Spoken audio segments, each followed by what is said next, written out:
Hi there, welcome back to my channel. Today I'm talking about double standards, specifically between men and women. So double standards are when people have different expectations or a different set of rules for either men or women, but their gender actually shouldn't be an issue, shouldn't be a factor in the matter. I'm just going to go through five of them. They're not in favor of any particular gender. Some of them work against men and some of them work against women. The first one is sexual harassment, sexual assault, and rape. Obviously, it is a major issue. Sexual harassment is a major issue, and we are currently in the middle of a global rape epidemic. Things are starting to get better. More and more people are starting to come forward, and people are starting to be held accountable, and they're suffering the consequences of their crimes. This progress doesn't seem to be happening when it comes to men. When a man reports that he was sexually harassed or sexually assaulted or raped, people treat it like a joke or like it's not a serious matter. Or they'll make statements like, oh, you got overpowered by a woman, or if the person who raped them was a man, they'll make some kind of homophobic reference and make them feel even worse. Basically, when a man comes forward about this issue, they are shamed for it and they are made to seem like it's not a big deal, which is really sad because this person has already been, violated, and they've been humiliated and they've had their control taken away from them, and then people just make it worse by putting the blame on them. And when men are not able to go to the police station and report it and get the help they need and have the case taken seriously, that tends to affect their mental health. They just resort to themselves and they just bottle up their emotions, and sometimes that can manifest itself into anger, which is toxic masculinity. And that comes with a whole other range of issues. And a lot of the time, the psychological pain gets to be too much and they end up committing suicide. I don't know what it's like in other countries, but in South Africa, more men commit suicide than women. And it's because of these stereotypes about men having to be strong and they can't talk about their emotions. So they just bottle it up and it consumes them from the inside out. So yeah, I think that the more we talk about this issue, we need to start taking sexual harassment against men seriously. And yeah, the second one that I need to talk about is bisexuality and pansexuality. Bisexuality is a sexual attraction to men and women, and pansexuality basically means the gender of the person doesn't matter. It doesn't help you determine whether you like them or not. So you like the person and not their gender. So yeah, a lot of the time, okay, obviously there are people out there who are homophobic, they're biphobic, and if you tell them that you're either bisexual or pansexual, they will make comments like, oh, it's just a phase, that's wrong, you're going into hell, or whatever. But in general, people tend to be more accepting when a woman says that she's bi or pan. When a man does it, they're just dismissed as gay. And this is problematic because, in fact, it happens within the LGBT community as well. So now they can't even feel comfortable in what is meant to be a safe space for them because they feel judged and they feel like they can't be themselves. They feel invalidated. And again, that tends to affect them psychologically. Already the LGBT community is at a higher risk for like mental health issues, depression and anxiety, and they're also more likely to commit suicide. And then these sort of things just make it worse, especially when it happens within the community. The third thing that I want to talk about is actually something that affects me all the time. Not all the time, but sometimes, or at the very least, I've seen it happen. And that is anger. People treat anger between men and women very differently. It could be anywhere, in your personal life or at work. When a man expresses anger, when he loses his temper at work, it's fine. Nobody has an issue with it. Everything's okay. He's just very specific. and he gets a little bit upset when things don't go his way, or he's very strong, or he's really tough, or he's determined. And these, because the words that they're using to describe this person's anger sound so positive, it actually helps build the reputation. They become known as the one who here and there loses their temper. But it's okay. Let's make this one a manager because he's tough. When a woman expresses anger at work, or how breaks loose, it could be anything. Just a little bit of a. It doesn't have to be epic. Just a little bit of an irritation. She's crazy. She's a diva. She has an attitude problem, and all these negative words help frame this woman's reputation, and it usually works against them. And they'll say things like, no, we can't make her a manager. She's too emotional. She didn't do anything different from the man who overreacted earlier, but just because she's a woman, and people have the stereotype that women are supposed to be polite all the time, and they are supposed to be friendly and soft, and they can't be aggressive at all. And that affects their careers and or their personal relationships or anything like that. So I feel like the more we talk about it, the more people are going to be aware of it, and the more people are going to be careful to see whether or not they are doing these things. But the fourth one is pink tax. The simplest way to explain it is gender-based price discrimination.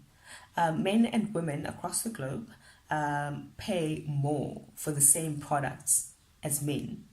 And I remember there was this article last year on Business Insider SA.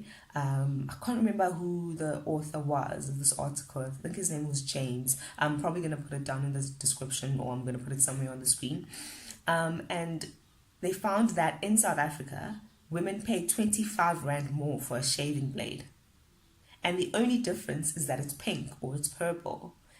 And it's ridiculous. Even toys, children, those motorbikes, those toy motorbikes that that children push with their legs. Those, one is black, one is pink. The pink one is more expensive. And what makes this one extra sad is that women and men in general get paid differently. On average, women are paid less than men for the same job. So we're being paid less and we're being charged more. So we are financially at a disadvantage and professionally at a disadvantage because of these stereotypes. And it happens in anything, could be any product, even car maintenance, dealerships, or not dealerships, mechanics tend to charge women more than men because they think that they are clueless. So there's that as well. So I don't know. Sometimes I'm even considering just using men's products. The last thing is clothing. Yes, in 2019, geez, I need to get with the program. In 2019, we are still being policed for what we wear, and women are judged a lot more harshly than men. Like I've noticed, like a man can wear the same pair of jeans to work for the entire week and no one says anything about it. Or the average man just wears like chino pants and they switch their shirts around, but nobody even makes a comment on that. But when a woman starts repeating outfits, people feel like they have to comment on it. Or like if she wears black every day, people are going to comment, you wear black every day. Like, why do you need to comment on someone's clothing in a professional setting? It's completely irrelevant. And we even get judged if we dress modestly. We're called old-fashioned. Or you'll get the odd misogynist here and there who thinks they're complimenting you by saying, you dress very appropriately. You're not like other women. Or they'll say, I like that you don't wear makeup. Not like all the other women. This person obviously thinks that they're giving you a compliment, but it's actually an insult to pretty much every other woman out there. And I don't accept those compliments. It feels like a condescending pat on the back, Like, I'm the one who gets to decide who's dressed appropriately and who isn't. And I have chosen. I've chosen you. I've decided that you dress appropriately, and you should be thankful that I say that. And yeah, we get those kinds of things as well, and I find it incredibly annoying. I remember actually last year at the year-end function at work, one of my co-workers slut-shamed the bartender. So the bartender was hired by our employer, so from somewhere else.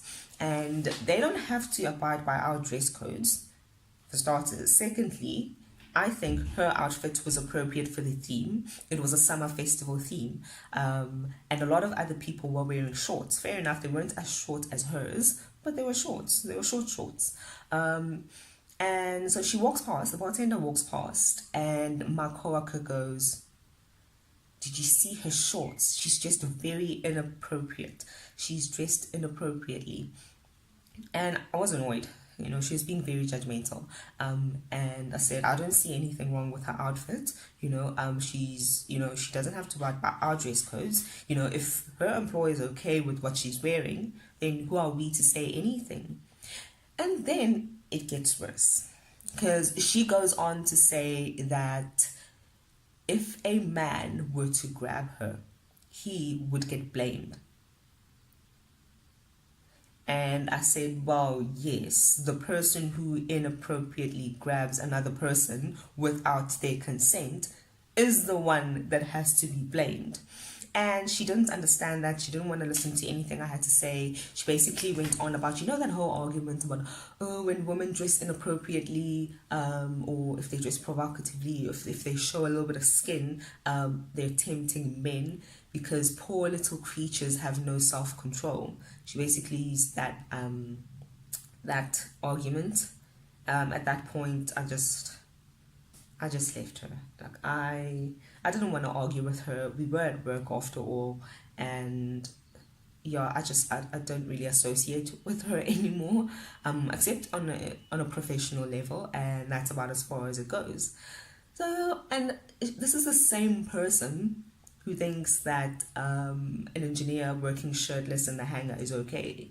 So guys, I'm not even joking. I'm not making this up. There is a man at work who wears like these shorts, like they probably go up to halfway up his thigh, and they are very unprofessional. Like, you do not need to be an HR manager or anything like that to know that those shorts are unprofessional for work. They're not fit for work.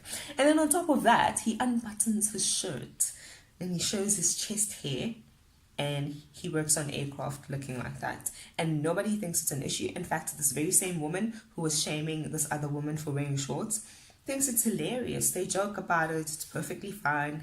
HR manager doesn't say anything, even though it's clearly in breach of the dress code. And yet this other time when I wore cargo pants, that fair enough were a little bit old, but they were still appropriate for work, considering a lot of the men at our workshop wear cargo pants. And she gave me a look. The look. Why are you wearing that look? We don't wear that here look. Like, I don't have a policy to stand on, but I just don't like what you're wearing. So yeah, I basically work in 1942. And that is the end of my video. Please like, comment, and subscribe. I'll be making another video towards the end of the week. I think it might be a story, or I might be reviewing another article. So yeah, I will see you then.